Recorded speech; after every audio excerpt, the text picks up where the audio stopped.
له دې لارې پر بانک جهاني باندې هم غږ کوو چې له ولسي تړون سره د دوی 6200 پروژې اوس هم ستا نیمه کاره دي. دلته خلکو کلیوالو خلکو له شوراګانو سره له شرکتونو سره کار کړی ده، مزدوري کړې ده،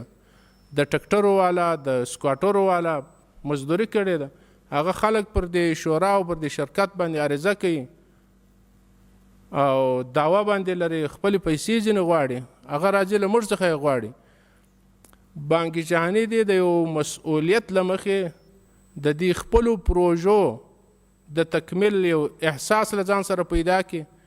دا چې 80% 90% 80% د کومو پروژو کار سوی ده، زمی ده، ورښتونه دي، که بودیجه ورنه کړي دغه کړی کار به هم له منځه ولاړ سي. او په عین حال کې هغه خلکو چې مزدوري کړې ده، مصارف یې کړي دي، هغه غوښتونکي دي،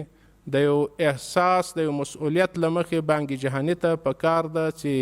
د کلیو له بیارغونې او پراختیا وزارت سره خپل عادي حالت ته راوګرځېږي او وزارت هم ودې ته ژمن ده چې له دوی سره د دوی د اصولو مطابق به د پروژو کارونه مخ ته بیایي.